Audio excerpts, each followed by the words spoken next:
Kabanata 251. Humihingi ako ng paumanhin para sa pagiging huli, tita. Huwag maging. Ayos lang, anak. Ngumiti si Harriet kay Elena at sinama ng tingin si Gerald habang hinuhusgahan siya mula sa itaas hanggang paa. Masarap makilala kayong lahat. Magalang na bati sa kanila ni Gerald. Ikaw dapat si Gerald. Ani Harriet habang nakatiklop. Nagkaroon na siya ng unang impresyon sa kanya. Casual na bihis ang suot niya. Kahit na mukhang disente siya ay masasabi niya na siya ay mula sa isang maliit na nayon na walang fashion sense. Gulat na gulat ni Harriet. Hindi niya papayagang maging manugang niya ang isang tulad niya. Hindi lamang niya siya ininsulto kundi bigyan din ng kaunting sampal. Hi! Bati sa kanya ni Harriet. Ha! Hindi pa kita nakikita sandali at pareho pa rin ang hitsura mo. Masungit na sabi ni Ruby. Ang iba pang mga pinsan ay lumingon sa kanilang sariling mga kasintahan at umiling sa kanila. Paano makahanap ang pinsan nila ng ganyan? Napakasama ng fashion sense na iyon. Ngumiti lang ng mahina si Gerald. Mukhang wala nang nabanggit si Amber mula nang bumalik siya.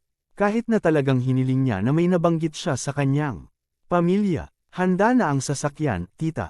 Sumakay na tayo sa sasakyan at tignan muna natin ang paligid. Nakangiti pa rin si Gerald. Handa na ang sasakyan. Aba, nagsasalita ka na pala na para sa iyo. Ang kotse. Hindi nakatiis si Ruby nang makita niya si Elena na nakahawak sa braso ni Gerald ng mahigpit. Agad niya itong hinayla, palayo. Mayroong dalawang marangyang kotse upang dalhin sila sa paligid ng Mayberry. Pagkasakay nila sa sasakyan, handa na silang umalis. Para sa mga atraksyon. Ano ang plano mong gawin pagkatapos mong magtapos, Gerald? Tanong ni Harriet na may peking ngiti sa labi. Habang papunta na sila, nagsimula na silang mag-chat at damapo. Kay Gerald ang usapan, siguro ang ilan sa aking mga resolusyon. Sumagot si Gerald sa napaka-blunt na paraan. Ano? Tumawa ang mga pinsan ni Elena at umiling ang kanilang mga kasintahan. Dahil ang mga pinsan ni Elena ay nagdala ng kanilang mga kasintahan, dapat silang makipagkumpetensya sa isa't isa. Bago ito, narinig nilang lahat na ang pinakamaganda sa kanila. Nakita ni Elena na siya ay kasintahan. Lahat sila ay nagdala ng kanilang sariling mga kasintahan upang makagawa ng mga paghahambing. Kinabahan muna ang tatlong magkakapatid. Ngunit ngayon, hindi man sila na i-pressure, ni hindi nila nakita na kalaban si Gerald. Ikaw, ang iyong sariling mga resolusyon. Napaka-walang muwang. Walang imak na umiling si Harriet. Ang batang ito ay masyadong mayabang. Tita, buti na lang may ganito siyang pag-iisip. Ngunit muli, pagkatapos ng pagtatapos dapat kang makakuha ng karanasan. Muna bago ka makipagsapalaran sa mundo ng negosyo. Ang sabi ng kasintahan ng bunsong pinsan. Dahil siya ang pinakabata, dapat ay tinawag niyang isang malaking kapatid si Gerald ngunit hindi niya ginawa at ipinakita nito kung gaano niya siya nirespeto. Tama si Pierre. Ito ang sasabihin ng isang taong may malaking imperyo ng negosyo. Magtatrabaho ka ba sa kumpanya ng iyong ama? Panipi. Pinag-isipan ko ito. Hindi ako gagana sa tatay ko. Handa akong mag-venture. Panipi. Nagsalita ang kasintahan ng pangalawang pinsan ni Elena. Tama din si Felix. Tumawa si Ruby habang sinabi niya, parang pareho akong pamangkin na natagpuan ang kanilang mga sarili. Mabuting asawa. Ngayon nag-aalala lang ako kina Amber at Elena. Kailan nila mahahanap ang isang tulad ni Felix? Panipi. Tita, nandito pa rin si Gerald. Sinusubukan ng pangalawang pinsan ni Elena na takpan ang sarili niyang pagtawa. Haha, siya. Panipi. Kabanata 252. Hindi nila napigilan ang pagsasalita at halos ibato sa kanila ni Gerald. Ang mga inumin. Nakita niyang natatapos na ang kanilang mga inumin at nagpasya. Siyang bumangon upang kumuha ng mas maraming inumin para sa kanila. Pupunta ako sa pagkuha ng ilan pang milk tea upang magpatuloy kayo sa pag-uusap. Tumayo agad si Gerald at umalis. Pagkaalis ni Gerald ay pinuntahan siya ng dalawang magkapatid at ang iba pang pinsan ni Elena. Marami silang nagkita at sobrang dikit nila. Elena, anong nangyayari? Bakit mo siya pipiliin? Panipi. Tama yan sis. Napakamura ng taong ito at hindi makapaniwala. Panipi. Oo, Ang ganitong uri ng tao sa aming paaralan ay walang mga kaibigan. Panipi, talagang hindi dapat kayo ang manghusga ng isang libro sa pamamagitan ng takip na alam mo. Si Gerald ay isang mabuting tao. Siya ay matapat at matapat ngunit ang pinakamahalaga ay may magagaling siyang mga ideya. Hindi ba ito ang mga katangiang hinahanap kapag nakikipag-date sa isang tao? Nararamdamang walang magawa si Elena. Elena, masyado kang walang muwang. Malapit mong mapagtanto na ang pera ang pinakamahalagang bagay sa hinaharap. Ngunit, hindi ito isang isyu sa pera, Elena. Kahit na mayroon siyang kaunting pera ay titignan pa rin siya ng mga tao. Break up na lang sa kanya na. Okay, ipakilala kita sa isang mas mahusay. Panipi, sinisikap siyang akitin ng tatlong magkakapatid ngunit ibinaba ang ulo ni Elena at napagpasyahan niyang huwag magsalita kahit isang salita habang nag-aalala ang lahat para sa kanya. Samantala, bumalik si Gerald na may mga kamay na puno ng inumin. Nagbalikan siya ng milk tea. Inumin, lahat. Masyadong mainit ang panahon sa panahon ngayon. Mas maganda ang pakiramdam ni Gerald matapos umalis ng saglit. Sa katunayan, ang mga ito ay mga kamag-anak lamang ni Elena. Wala talaga siyang dahilan upang magalit sa kanila. Salamat na lang. Maaari mong makuha ang lahat. Ang tatlong magkapatid ay umiling. Ayaw din namin, sinabi nina Harriet at Ruby habang umiling. Sa palagay ko napahinga muna tayo dito. Dapat tayong magpatuloy sa susunod na lokasyon. Pagpapatuloy ni Ruby. Ayos lang. Bisitahin natin ang Mountain Road at pagkatapos ay maaari tayong mananghalyan sa Wayfair Mountain Entertainment. Panipi, tumango si Elena sa ulo. Hindi naglakas loob si Gerald na banggitin ang anuman tungkol sa kanyang pagkatao. Ang lahat ay lumakad patungo sa sasakyan at handa nang magpatuloy sa susunod na lokasyon. Biglang lumingon ang pangatlong pinsan ni Elena sa sariling kasintahan at sinabing, nauuhaw na ako. Maaari mo ba akong ipainom at bumili ng ilan pa? Panipi, oo po, at mas mababa ang yelo. Ayoko ng malamig na inumin. Panipi, sabi ni Harriet. Ayos lang, pupunta ako sa kumuha nito. Sambit ni Pierre habang tumatakbo palayo. Walang imik na umiling si Gerald habang hawak ang milk tea na iyon. Akala niya mahirap lang siya ngunit hindi niya alam kahit na ang mga inuming binili niya ay maaaring magtagumpay ng kanilang uhaw. Sa wakas ay nagtungo na sila sa Mountain Road at hindi umimik ni Gerald. Pinapatugtog niya ang kanyang telepono sa co-pilot seat sa buong oras. Samantala, inilagay ng tatlong magkapatid at Harriet ang kanilang mga ulo sa labas ng bintana na tinatalakay ang tanawin. Wow! Napakaganda nito, inay. Tingnan ang tanawin ng bundok. Panipi, namangha sila rito. Matagal bago ko binisita ang Mayberry at ang tanawin ng bundok. Na ito ay napaka-ikoniko. Masayang sabi ni Ruby. Itigil mo na ang sasakyan. Nanay, tita, tingnan mo ang nakita ko. Mirage yata ito, sigaw ng pangatlong pinsan ni Elena. Ano, Mirage? Hayaan mo akong magkaroon ng isang magandang hitsura. Panipi, bumaba ang lahat sa sasakyan upang makakuha ng mas mahusay na pagtingin. Mayroong isang marangyang at magarbong bahay sa tuktok ng bundok na may mga ulap na tinatakpan ito ng bahagya. Ang bahay ay parang lumulutang sa ulap. Napakaganda, ngunit sa palagay ko hindi ito isang salamangkero. Panipi. Tuwang-tuwa si Harriet. Agad niyang inilabas ang kanyang kamera, at sinimulang kunan ng litrato ito. Si Harriet ay isang pangkalahatang tagapamahala lamang, siya rin ay isang taong mahilig sa pagkuha ng litrato. Tama ka tita, hindi ito isang salamangkero. Ito ay isang bungalow, sa tuktok ng Mayberry City na tinawag na Mountain Top Villa. Panipi, iyon ang Mountain Top Villa. Kabanata 253. Alam ko, kilalang-kilala ito sa mga mayayaman kanina pa. Dahil binili ito ng anak ni Crawford ng 8 milyong dolyar. Panipi, kaya nandito na, mukhang kamangha-mangha. Panipi, anyways, Elena, dahil ang pamilya mo ay may kinalaman sa Mayberry Commercial Street, sa palagay mo maaari mo ba kaming dalhin sa villa upang tingnan lamang ang paligid? Panipi, labis na inggit ang mga tiyahin tungkol dito. Lumingon si Elena at tumingin kay Gerald. Hindi niya sila tinanggihan at tumango ito pabalik sa kanila. Agad nilang narating ang lugar. Kailanman wala si Gerald ay magkakaroon ng mga security guard sa labas upang pigilan ng mga tao na pumasok. Nasa kalagitnaan lang sila at nandoon na ang mga gwardya upang pigilan silang umakyat. Ano ang ginagawa ninyo dito? Hindi ito isang akit, mangyaring. Umalis ka ngayon. Talagang mahigpit ang dalawang security guard na nasa edad na. Hindi kami turista, okay. Ang magandang ginang dito ay ang anak na babae ni G. Larson mula sa Mayberry Commercial Street. Hindi ba tayo makapasok at tumingin bago hindi pa lumipat si G.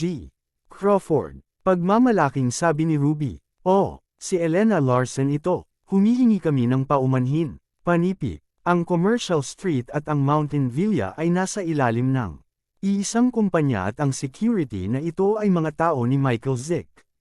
Kaya't malalaman nila ang tungkol sa mga importanteng tao ng Mayberry Commercial Street. Nang makita nila si Gerald na nakatayo sa tabi ni Elena, masayang ngumiti sila. Ms. Elena, narito lamang kami upang alagaan ang villa ni G. Crawford. Hindi posible na ipasok kayong lahat sa villa at kung malaman ito ni G. Zick, malalagay kami sa malaking problema. Kaya, mangyaring, Ms. Elena, kung lahat kayo ay hindi nagpaplano na pumunta sa villa, lahat kayo ay makapaglakad-lakad. Panipi. Ang mga tao na nais na bisitahin ang villa ay ang lahat ng mga tao na kilalang kilala. Halimbawa, inangkin ni Joel Holden na si Gerald. Ang kanyang ninong at patuloy na nagdadala ng mga tao dito. Kahit na hindi nila ma-verify kung siya ang tunay na deal, ngunit ang kanyang pangalan lamang nag-iisa ay nakakatakot. Gayunpaman, ang villa ay hindi talaga binuksan sa publiko. Ang mga security ay hindi naglakas loob na pigilan din si Elena Larson. O sige, mamasyal lang kami sa labas ng villa. Matapos mapansin na walang sinabi si Gerald ay bumaling siya sa security at sinabi. Isa pa, Ms. Elena, hindi mo ba naisip na ang mga tao na iyong dinadala ay bahagyang masyadong marami? Kami ay matatanggal kung makita ito ng pamamahala. Nag-ulo ang security. Nakakaistorbo ka talaga. Iiwan na lang natin ang isa, yun lang. Siyam sa atin ang aakyat, sabi ni Harriet. Alam ng lahat na ang isang taong may iwan ay si Gerald. Si Gerald ay walang imik. Pagkatapos nito, ito ay kanyang sariling bahay at ngayon ay hindi na siya pinapayagan na tumingin sa kanyang sariling bahay. Hindi na balak ni Gerald na lipulin sila nang makarating sila sa tuktok ng bundok mamaya. Talagang nais niyang maging mababang profile, ngunit ang mga ito ay labis. Dahil wala man lang silang pakialam sa kanya. Iyon ang magiging pag-aayos namin. Tayo na, Elena. Panipi. Walang point para umakyat siya roon. Ang mga taong katulad niya ay sapat na mabuti kahit may bahay. Hindi niya kayang bayaran ang isang bungalow. Nginisyon ni Ruby. Ang iba pa ay umakyat ng nasa sabik na iniiwan si Gerald. Mapait na ngumiti si Gerald habang umiling. Hindi lamang siya manatili doon. Dahil nandito na siya, pupunta siya at titingnan at tignan kung natapos na ang trabaho ni Michael. Ano ba ang sinusubukan mong gawin? Ang isa sa mga security ay pinigilan siyang umakyat. Natigilan si Gerald. Ano, hindi mo alam ang mga tao kung sino?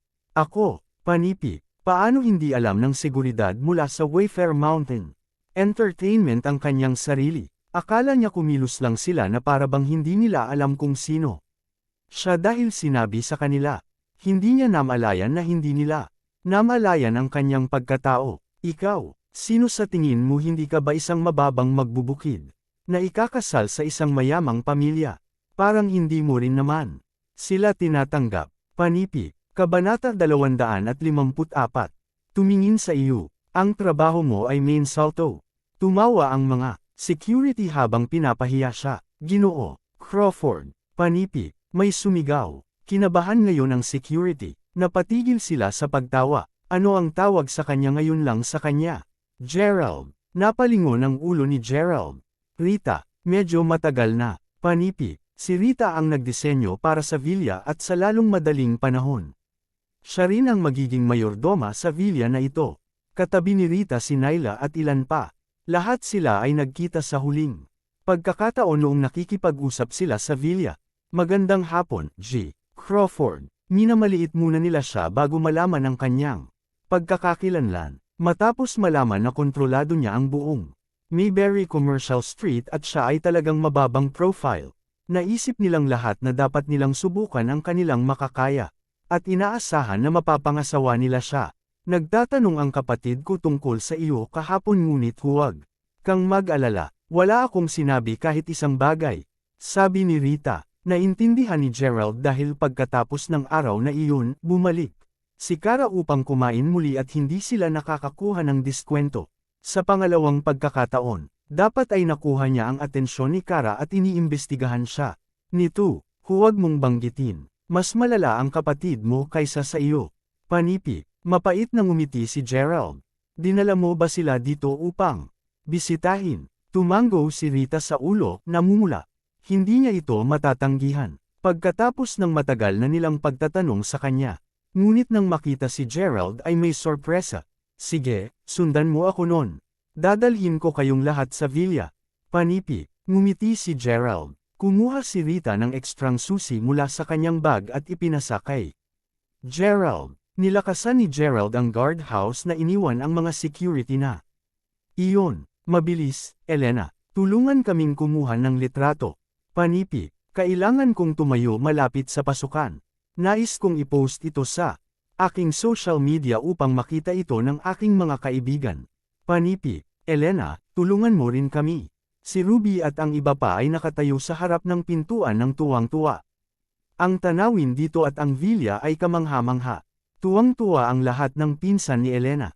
Samantala, nakita nila si Gerald na naglalakad paakyat ng bundok. Ano ang ginagawa niya dito? Tumambok ba siya rito? Nakakahiya talaga kung malaman ng mga tao. Nagreklamo ang magkapatid. Bakit ka ba nandito, Gerald? Nag-sneak ka ba dito ng mag-isa? Maaari mo lang itanong kay Elena na tawagan ka ng video. Panipi, nakasimangot si Ruby. Patawarin mo ako, lahat. Ngunit kung wala ako rito, lahat kayo ay hindi makikita ang loob ng villa na ito. Kaya't mangyaring, payagan akong ipakita sa iyo bilang isang host at pagkatapos ay bumili kayong lahat ng inumin. Panipi, hawak pa rin ni Gerald ang milk tea na walang gustong uminom at ang kanyang kabilang kamay ay hawak ang remote key. Pinindot niya ang pindutan at automatikong bumukas ang pinto. Ano ba? 255. Natigilan ang lahat. Sino sila, G. Crawford? Tanong ni Rita. Naiinggit siya nang makita ang magandang si Elena Larson. Hindi komportable si Rita doon ngunit ayaw niyang guluhin si Gerald. Hindi talaga masabi ni Gerald na girlfriend niya si Elena dahil magiging ibang gulo kung malaman ito ni Mila. Kwento ito sa susunod. Lahat sila mga panauhin ko kaya mangyaring gumawa ng ilang kaayusan. Ngumiti si Gerald. Oo, G. Crawford. Tumango si Rita sa ulo. Natigilan si Ruby nang marinig ang tinawag sa kanya ni Rita. Ano, Crawford ka? Tagapagmana ni Mayberry, Gerald Crawford. Sigaw ni Ruby. Opo, tita. Ako yan. Nakatutuwang tumawa si Gerald. Elena, totoo ba? Maging si Harriet ay nabigla at pakiramdam niya ay parang namamaga ang mukha dahil sa pagsample kay Gerald. Ang mahirap na magsasaka na pinahiya nila sa kanilang daan ay si Gerald Crawford. Tumango si Elena sa ulo. Humihinga ng malalim ang mga pinsan ni Elena. Malinaw na ilang beses na nilang naririnig ang tungkol sa kanya at hindi makapaniwala na ang taong nakatayo sa harapan mismo ay ang kilalang si Gerald Crawford. Lahat sila ay nakaramdam ng mga panghihinayang na sumugod sa kanilang ulo. Dapat ay parang circle silang palabas sa harap ni Gerald. Ang lahat ay naging mas kawili-wili para sa mga sumusunod na oras. Ang usapan nila ay tungkol pa kay Gerald ngunit kung ano man ang sabihin niya, sasang-ayon lamang sila sa kanya. Alam ni Gerald sa pagkakataong ito ay ipamumuko nilang tanga at natahimik lang. Sila, kumpleto na ang bahay, G.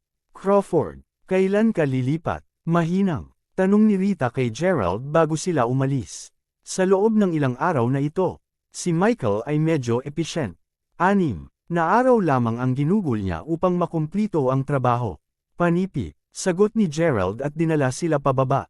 Gerald, nasaan ka? Gusto sana kitang makita sa hapunan ngayong gabi. Mayroong isang bagay na kailangan nating pag-usapan. Si Mila yon. Nag-text siya kay Gerald. Nagulat si Gerald was a text message matapos ang lahat ng nagawa niya. Ngayon, nasa campus ako. Kita na lang kita sa kantin mamayang gabi. Panipi, sagot ni Gerald. Elena, may mga gagawin pa ako sa paaralan at kailangan kong umalis ngayon. Maaari mong dalhin sila sa Wayfair Mountain Entertainment ngayong gabi, sabi ni Gerald. Okay lang, Gerald. Pinagulo namin kayo sa buong araw. Huwag kang mag-alala tungkol sa amin, sabi ni Ruby. Tama yan, Gerald. Huwag mag-alala tungkol sa amin. Kayong tatlo, column sa iyong bayaw ngayon. Ani Harriet habang pinahiya ang tatlong magkakapatid. Column, bayaw. Sambit ng tatlong magkakapatid habang nakangiti. Sa kanya, ang mga babaeng ito ay nasa isip nila. Kabanata 256. Hindi niya maiwasang maramdaman na hindi lang gaanong tino ang itsura ni Gerald, ngunit mas tumitingin ito sa kanya, mas naramdaman niya na napakagwapo nito kahit na casual na bihis. Tiyak na mas maganda ang hitsura niya kumpara sa kasintahan sa lahat ng paraan. Hindi na kinaya ni Gerald ang sigasig na ito at agad na umalis.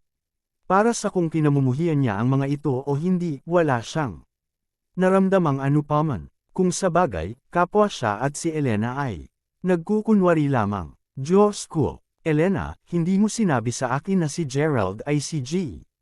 Crawford. Halos masaktan ng tiyahin mo si G. Crawford tulad ng ginawa ng iyong panganay na tiyahin. Panipi, pinalakpak ni Ruby ang kanyang mga kamay na tuwang-tuwa. Halatang hindi nasisiyahan si Harriet nang marinig niya ito. Sinasabi ko, Ruby, ikaw ang nagsasalita ng masama sa una, at malinaw na ikaw ang nagdamdam kay G. Crawford, kaya, paano mo masasabi na ako ito? Kung hindi ka naniniwala sa akin, maaari mong tanungin ang aking anak na babae. Ang aking tono ba ay walang kabuluhan sa lahat ng nakikipag-usap ako kay G. Crawford ng mas maaga, hindi ba't ang pangalawa mong tiyahin na pinagtutuyan siya ng tuluyan? Nagmamadaling tanong ni Harriet sa kanyang mga anak na babae. Hindi alam ng kanyang mga anak na babae kung ano ang sasabihin.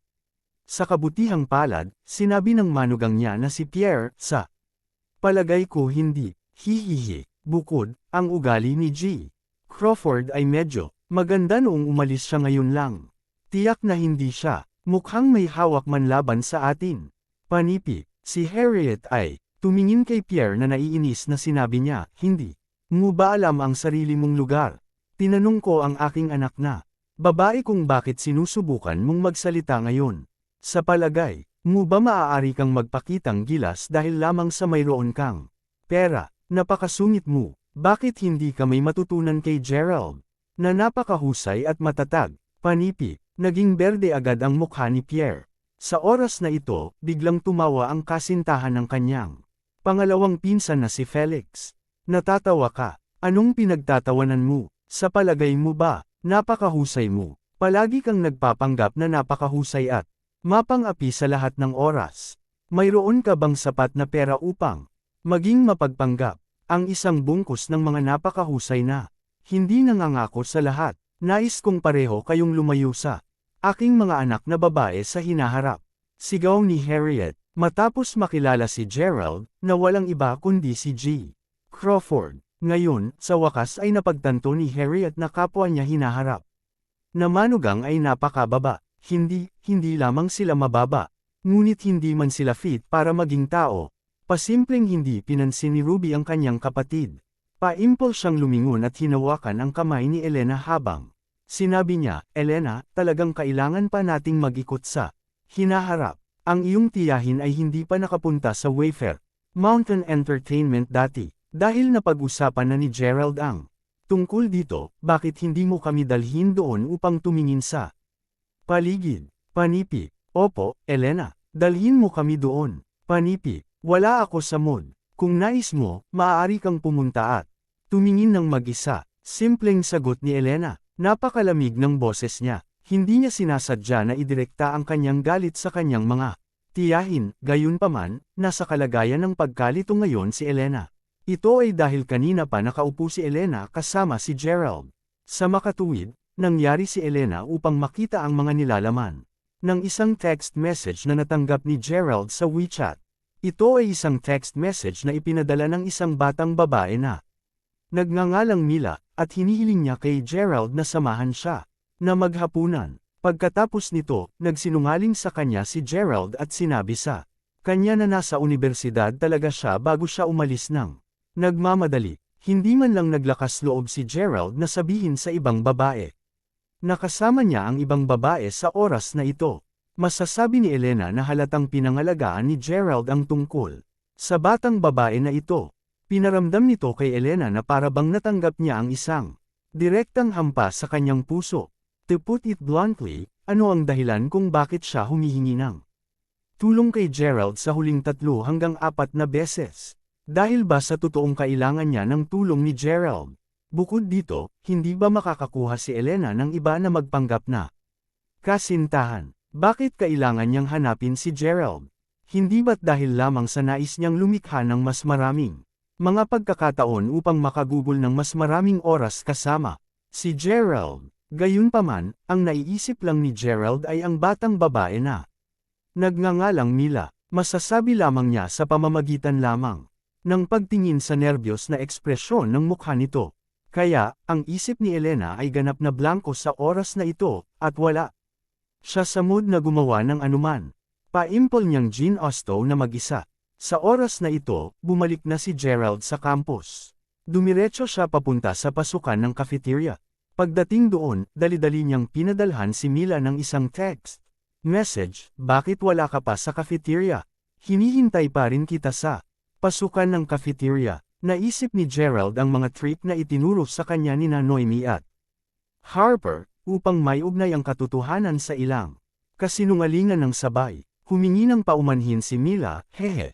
Pupunta ako doon. Natapos lang ako sa pagpupulong para sa aming departamento ng pagsasahimpupo. Paumanhin sa paghihintay. Sa iyo, ang lansihin na ito ay talagang gumana.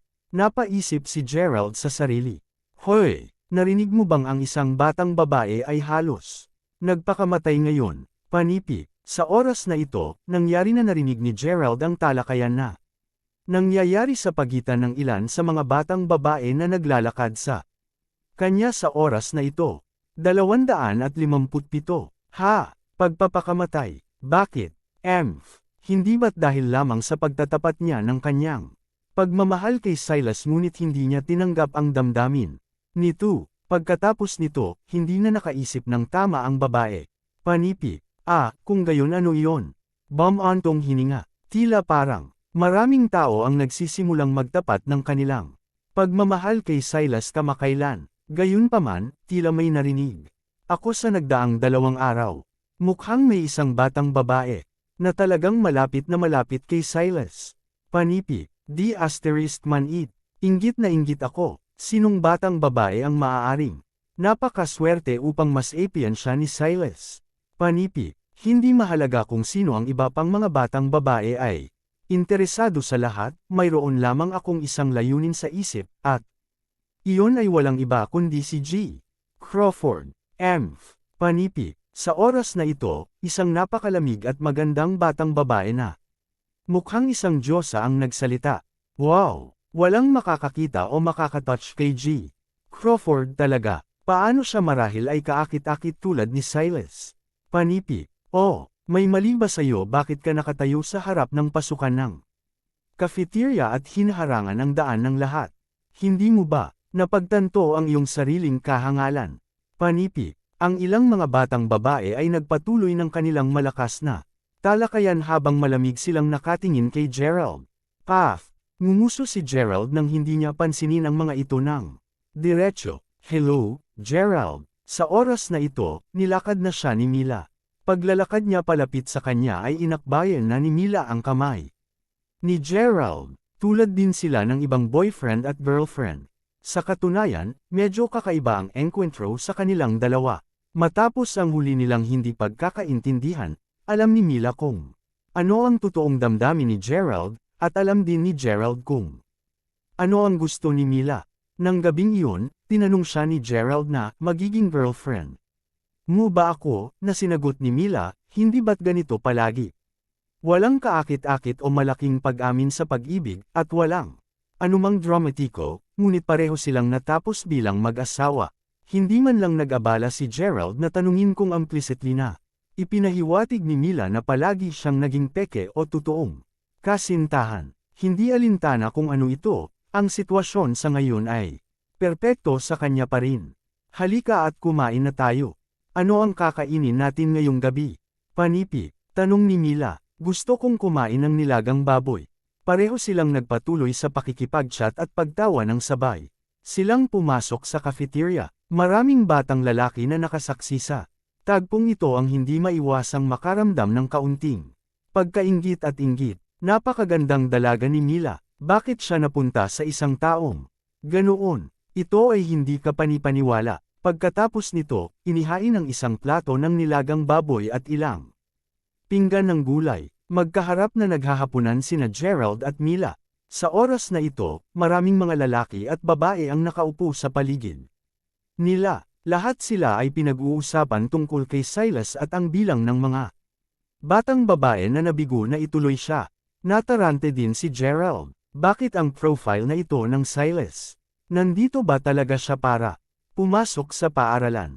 Tanong ni Gerald habang ngumiti siya ng mapait. Haha, sa palagay mo ba ang lahat ay katulad mo?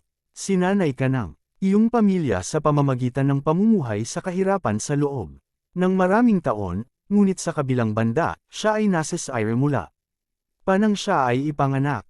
Siya nga pala, Gerald, bakit hindi mo sabihin sa akin kung gaano katindi ang kapangyarihan ng iyong pamilya? Bakit hindi mo sinabi sa akin ang anuman? Mahinang tanong ni Mila. Hindi siya isang materyalistang tao na sumamba sa pera, ngunit palagi siyang naging napakausisa upang malaman ang tungkol sa lakas ng pamilya ni Gerald. Kung sa bagay, anong uri ng kapangyarihan ang talagang taglay ng pamilya ni Gerald na maaari nilang aktwal na pakilyusan ang napakaraming mga helikopter at payagan si Gerald na gumastos ng pera ng walang katapusan. Hindi ko masyadong alam ang tungkol sa aking pamilya, ngunit alam ko lamang na ang aking pamilya ay mayaman at may napakaraming pera na hindi namin matatapos ang paggastos nito. Tapat na sagot ni Gerald. Paf, hindi ako naniniwala sa iyo. Paano ka magkakaroon ng napakaraming pera na hindi mo matapos ang paggastos nito? Panipi, naramdaman ni Mila na nagmamayabang lang si Gerald. Gayunpaman, talagang nagsasabi ng totoo si Gerald. Pareho sa kanila ang nagpatuloy sa pagtatalo sa kanilang sarili at ito ay maingay at masigla. Biglang, sa oras na ito, ang buong cafeteria ay sumabog kasama ang iba't ibang mga tao na sumisigaw at sumisigaw. Napaatras si Gerald. Nang siya ay tumingala, nakita niya ang isang pangkat ng mga tao na naglalakad papunta sa cafeteria. At ang taong ito ay hindi lamang kahit kanino. Ito ay walang iba, kundi si Silas. Ang kapaligiran sa cafeteria ay katulad ng isang eksena kung saan lumitaw ang isang malaking tanyag na tao. Silas, mahal kita. Maaari mo ba akong tanggapin? Ang ilan sa mga batang babae ay sumisigaw ng walang kahihiyan. Silas, ano ang dapat kong gawin bago ako tuluyang maging kasintahan? Maaari mo bang sabihin sa akin? Panipi, wow! Kailangan kong kumuha ng litrato ngayon. Panipi, ang mga ganitong uri ng mga batang babae na sumisigaw ng may katapangan ay madalas na ang mga batang babae na palaging nais na magbihis at manika ng kanilang sarili. Kabanata 258. Gayunpaman, parang nasanay na si Silas. Dito lang ako para samahan ng isa kong kaibigan na kumain. Okay, hindi na kailangan mo upang gumawa ng isang malaking kaguluhan. Sagot ni Silas na may isang malaswang ngiti sa labi. Pagkatapos nito, tumingin siya sa may pintuan sa likuran niya. Sa oras na ito, dalawang batang babae ang humakbang sa ilalim ng mapagbantay ng lahat at tumayo sa tabi ni Silas. Cough! Kinuha lang ni Gerald ang isang sopas sa harap niya, ngunit halos dinuraan niya ang pagkain sa mukha ni Mila nang makita ang dalawang batang babae na pumasok pagkatapos ni Silas. Man eat. Gulat na gulat si Gerald. Ang dalawang batang babae ay natural na napakaganda at maganda. At wala silang iba kundi sina Alice at Jack Ellen. Diyos ko, girlfriend yun ni Silas. Bakit? Dahil lang ba sa maganda? Siya, panipi, napakadili mo. Bakit mo sinisikap na akitin si Silas? Panipi, ang ilan sa mga batang babae ay nagsimulang pag-alitan sila ng galit. Hindi niya siya girlfriend. Hindi mo ba narinig ang sinabi ni Silas? Ngayon lang, kaibigan siya, kaibigan lang niya siya. Nangangahulugan lamang iyon na mayroon pa rin tayong isang pagkakataon. Panipi, Alice, Jack Ellen, bakit hindi ka umupo? Sa totoo lang, kung pareho kayong hindi sinabi na gusto mo ang pagkain sa cafeteria, hindi na talaga ako pumupunta dito. Ito ang kauna-unahang pagkakataon na lumalakad ako sa cafeteria ng paaralan matapos na lumaki. Hahaha, sambit ni Silas habang nakangiti. Pagkatapos nito, umupo siya sa mesa sa gitna ng cafeteria. Tungkol kay Alice, simpleng inayos niya ang kanyang buhok at ngumiti ng bahagya bago siya umupo. Malinaw na ayaw niyang sabihin ng sobra. Sa katunayan, natakot na si Alice matapos masaktan ni Quentin. Kasunod si Gerald. Sa makatuwid, kahit na si Alice ay nasa sabik at na-flatter na si Silas, na ngayon ay kilalang lahat sa Mayberry University, ay walang katapusang hinabol siya ay napaka-konserbatibo pa rin. Hindi na siya ang magiging uri ng batang babae na gagawa na ng unang hakbang. Bukod dito, sa totoo lang, imposible na ligawan siya ni Silas dahil lang sa mayaman siya at may pera. Ang interesado kay Alice ay ang pag-ibig, hindi sex.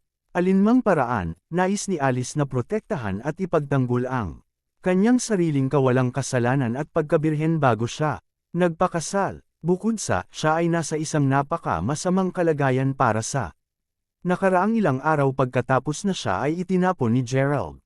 Kasabay nito, napatunayan lamang niya sa kanyang sarili na sobra ang kanyang iniisip. Marahil si Gerald ay hindi tunay na makapangyarihan tulad ng naisip niya. Hindi. Matapos makilala si Silas sa nagdaang 2 araw, natuklasan ni Alice na maaaring hindi ganun kahusay si Gerald sa akala niya. Ang pera lang niya. Napakaisip niya talaga ng sobra kay Gerald.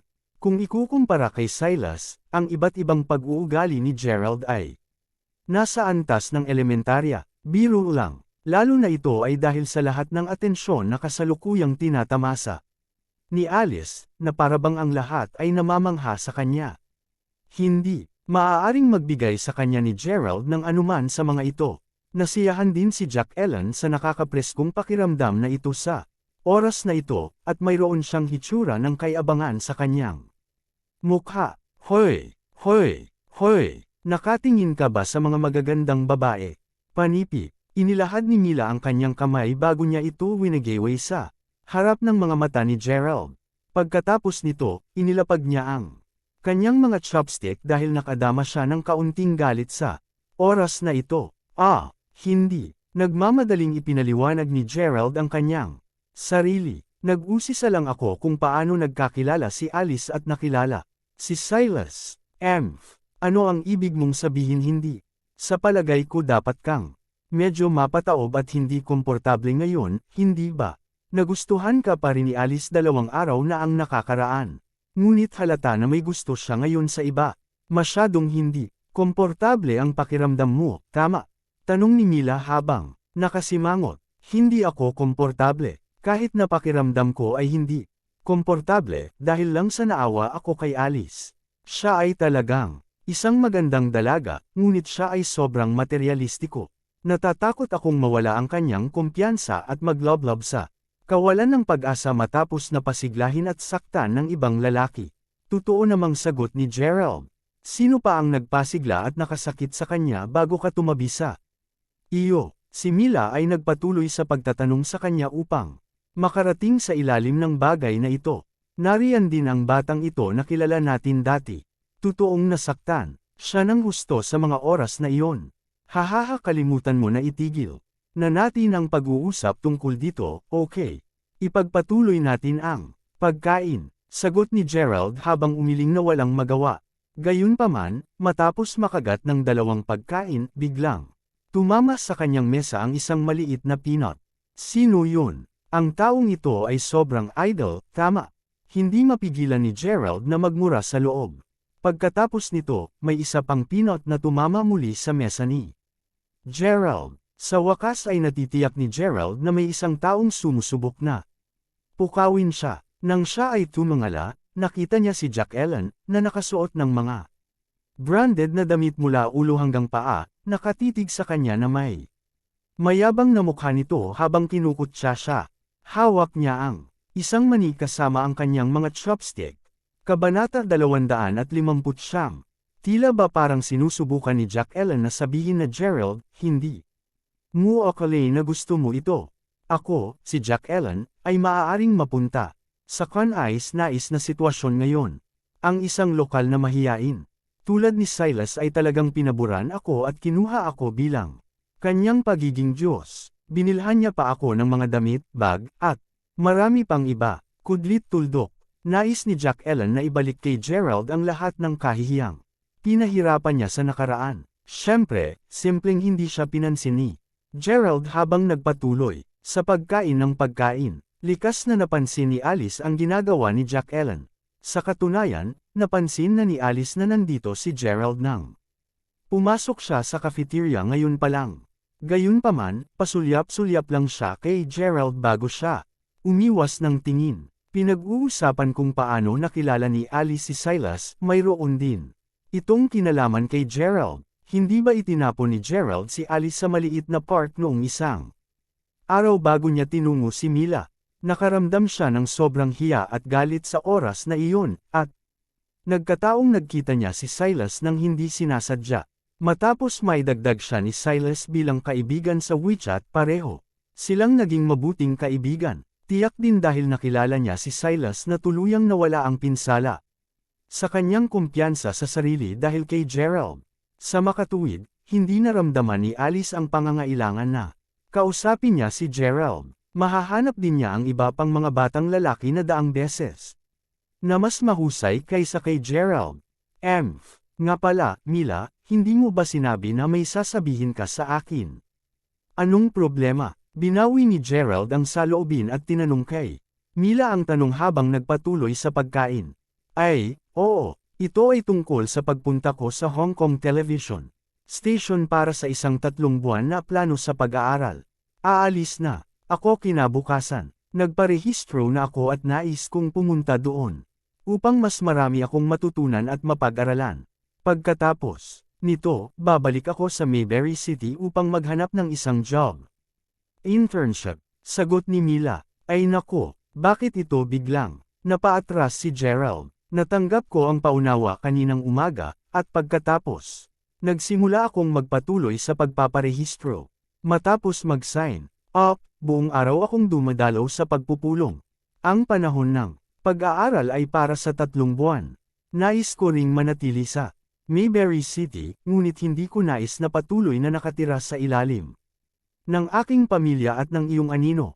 Gusto kong mapatunayan ang sarili ko. Mariing sagot ni Mila. Bahagyang nalulungkot si Gerald habang tumatango. Ayos lang. Dapat ay natututo pa tayo dahil bata pa tayo. Hindi lamang ikaw, ngunit magkakaroon din ako ng sarili kong mga plano sa pag-aaral. Panipi. Ito ay hindi isang paghihiwalay. Gayunpaman, hindi mapigilan ni Gerald na makaramdam ng kaunting pag-aatubili dahil magkakahiwalay sila sa loob ng 3 buong buwan. Hawak ni Mila ang kamay ni Gerald habang nakangiti at sinabing, "Pwede kang puntahan at bisitahin ako kahit kailan mo gusto. Hindi pa rin ako mawawala." Panipi. Sige, kung gayon, pupunta ako at makikita kita tuwing may oras. Ako. Panipi. Gayunpaman, narinig niya ang sinabi ng kanyang kapatid na ang pangunahing kinalalagyan ng kanyang pamilya ay nasa North Bay. Kaya, marahil ay marami silang mga pamayanan at industriya sa Hong Kong. Pagdating ng oras, maibibigay na lang niya sa kanila ang isang ulo. At makakaramdam siya ng kaginhawaan kahit nandyan si Mila. Hindi mapigilan ni Gerald na maramdaman na napakadrama nito. Kapag siya ay mahirap sa nakaraan, naramdaman niya na para siyang inabandona siya ng buong mundo. Ngayong mayroon siyang pera, naramdaman niyang nagmamay-ari siya ng buong mundo. Tungkol kay Alice, ayaw nang isipin ito ni Gerald. Sa kasamaang palad, wala pa rin siyang masyadong pakikipag-ugnay sa kanya. Talagang ayaw ni Gerald na may kinalaman sa isang batang babae na may ganitong uri ng pagkatao, hindi pa man banggitin, si Jack Ellen. Sa ikatlong araw, pinapunta ni Gerald si Mila sa isang eroplano. Matapos palayasin si Mila, pinakalma ni Gerald ang sarili. Kung wala siyang gagawin, matututunan niya ang tungkol sa nauugnay na kaalaman sa ekonomiya at pamamahala o titingnan niya ang mga isyu sa pag-unlad ng York North Mountain. Mabilis na lumipad ang oras, at di nagtagal, 3 araw na mula nang umalis si Mila, Biyernes ng hapon at nakahiga si Gerald sa kanyang kama habang nilalaro niya ang kanyang cellphone habang siya ay ginagawa. Biglang pumasok si Harper at kinakabahan na nagtanong, Gerald, nakita mo na ba si Benjamin? Hindi ba kayo sabay na pumunta sa internet cafe? Naisip ni Gerald na tiyak na nasa internet cafe sila sa ngayon. Sa nakaraang 2 araw, may isang bagay na hindi tama kay Benjamin. Labis siyang nalulumbay araw-araw, gayunpaman, wala siyang sasabihin kahit kailan nang tanungin siya ni Gerald o ng iba. Patungkol dito, sa madaling sabi, ang isang tao na palaging naging buhay na buhay ay biglang naging napakakakaiba. Nang sabay silang nagtanghal-ian sa tanghali, tinanong ni Harper si Benjamin na pumunta sa isang internet cafe kasama niya upang mapawi ang ilang pagkabagot. Gayunpaman, hindi siya matagpuan kahit saan sa lahat ng gabi. Kabanata 260. Medyo nag-alala si Harper. Nagsisimula na ring lumabas si Gerald sa malamig na pawis. Maaari bang may masamang nangyari kay Benjamin? Kinuha ni Gerald ang kanyang cellphone at sinubukan na tawagan si Benjamin. Gayunpaman, nakapatay na ang kanyang cellphone. Di-asterisk man ito. Ano ang nangyayari? Tanong ni Harper habang napakamot sa ulo. Wala na sa kalooban na humiga si Gerald, kaya tumalon siya mula sa kanyang kama habang binubulong. Speaking of this, si Benjamin talaga ang kumilos ng kakaiba kamakailan. Mula noong nakaraang linggo, napagtanto kong nakangiti si Benjamin minsan sa kanyang cellphone. Nang gusto kong silipin ang kanyang cellphone, tumanggi siyang makita ito sa akin. Gayunpaman, tila talagang nalulumbay siya sa nakaraang 2 araw. Mayroon siyang itinatago sa amin. Panipi, nagsalita si Gerald habang iniisip ang tungkol sa pagganap at pag-uugali ni Benjamin sa nagdaang 2 araw. Gayunpaman, dahil si Benjamin ay palaging isang napakamasayahin at masayang-masaya na tao, walang sinuman sa dormitoryo ang kumuha sa puso nito nang siya ay nalumbay minsan. Naisip lang nilang ilabas siya upang makapagpahinga at magsaya. Oo, napansin ko din yun. Ang pinakamahalagang bagay sa ngayon ay upang hanapin natin siya sa lalong madaling panahon. Sana walang nangyari sa kanya na masama. Panipi, matapos magsalita si Harper, agad na naghanda ang mga kapatid na lumabas at hanapin si Benjamin. Nakaramdam ng labis na pagkabalisa si Gerald na kahit na iniisip niyang tumawag sa pulisya. Pagbukas pa lang nila ng pinto ng dormitoryo ay natigilan ang lahat. Bumalik na si Benjamin. Siya ay basang-basa sa pawis mula ulo hanggang paa at mukhang hindi gaanong matigas ang mukha. F***sick. Benjamin, saan ka pumunta? Kinakabahan siyang pinagalitan ni Harper. Naku, lumabas ako sandali.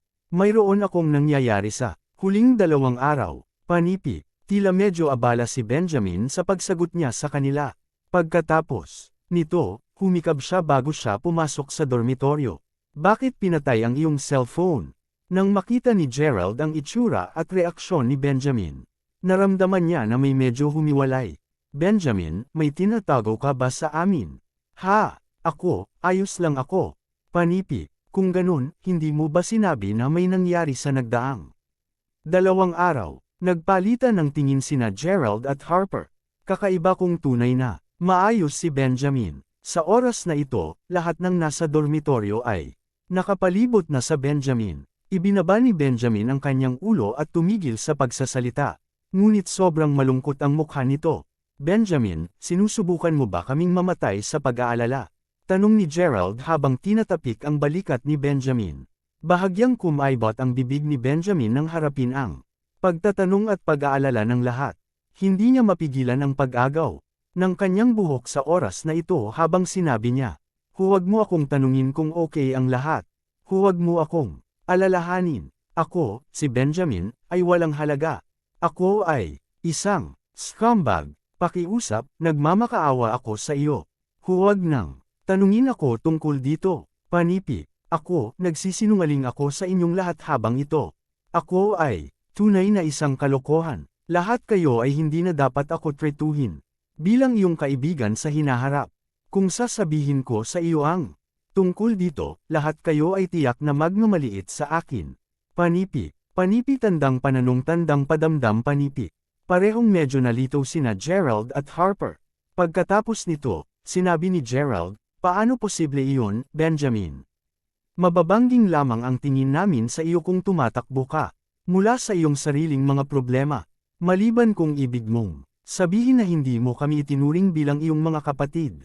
Panipi, hindi. Siyempre palagi kong itinuturing kayong lahat. Bilang aking mga kapatid, ang aking damdamin para sa inyong lahat ay talagang totoo, sagot ni Benjamin habang gasgas ang ulo. Oh, sige, sasabihin ko sa iyo ang lahat.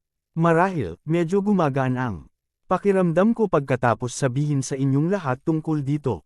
Panipi, sa totoo lang, Gerald, Harper, ang aking pamilya ay talagang mahirap. Hindi ba palaging naiisip ninyong lahat na nagmula ako sa isang magandang karanasan sa pamilya? Palagi ko na itong tinig. Sa totoo lang, ang kalagayan ng aking pamilya ay hindi mas mahusay. Kumpara sa kung paano si Gerald ay dating. Parehong may sakit ang aking mga magulang, at mayroon din akong isang kapatid na babae na malubhang may sakit. Panipi, ang lahat ay minamaliit ang aking pamilya mula pa noong bata pa. Ako, may alam ka ba, noong 7 taong gulang ako, dinala ako ng aking ina sa bahay ng aking tiyahin upang humiram ng pera sa kanya. Bilang isang resulta, itinapon nila kami ng aking ina sa kanilang bahay. Itinapon pa nila ang lahat ng mga produktong pang-agrikultura ng aking pamilya. Panipi, sa makatuwid, palagi akong natatakot lalo na ang mga tao ay mamaliit sa akin. Palagi akong may ganitong takot mula pa noong bata ako. Lalo akong natatakot na mapamura ng mga tao kung wala akong pera. Kaya't mula pa noong ako ay nasa high school, sinasadya kong gawin ito at nagpapanggap na mayroon akong pera. Panipi, noong nakaraang linggo, ang monitor ng klase ng high school na hinabol ko sa loob ng maraming taon sa wakas ay sumang-ayon na makasama ako. Gayunpaman, siya ay ganap na naiiba kumpara sa anumang iba pang mga batang babae. Hindi siya isang sakam at materyalistang tao, ngunit nagsinungaling ako sa kanya. Nagsinungaling ako at sinabi sa kanya na napakahusay ko sa pag-aaral. Sinabi ko pa sa kanya na nagbukas ako ng ilang mga tindahan. Ngunit ngayon, ibinaba ni Benjamin ang kanyang ulo sa sobrang pagkadesperado. Naintindihan ni Gerald ang sinasabi. Sinabi niya na nais niyang pumunta dito upang makita ka ngayon. Oo, sinabi ko sa kanya na pupunta ako at hanapin siya sa halip. Ngunit pinilit niyang pumunta dito. Ano ang magagawa ko? Kung malaman niya na nagsisinungaling ako sa kanya, siguradong makikipaghiwalay siya sa akin. Mahal ko talaga siya ng sobra. Iyon ang dahilan kung bakit nagsumikap ako at kumuha ng mga part-time na trabaho sa nakaraang 2 araw upang kumita ng pera. Panipi, hindi alam ni Gerald kung paano akitin si Benjamin nang makita ang estado na nasa loob ng kanyang kaibigan. Kung sabagay, siya din mismo ang nanlinlang kay Mila ng ilang beses. Sa makatuwid, naintindihan niya ang nararamdaman ni Benjamin. Nais niyang makakuha ng pag-ibig, ngunit natatakot din siya na mawalan siya ng pag-ibig dahil sa kahirapan. Iyon ang dahilan kung bakit niya nagawa iyon. Aba, Benjamin, hindi ka na dapat mag-alala pa. Mayroon akong solusyon para sa bagay na ito. Panipi, hanggang dito na lang ang ating kwento. Huwag kalimutan mag-like, share and follow for more story ng Ang Lihim na Mayaman.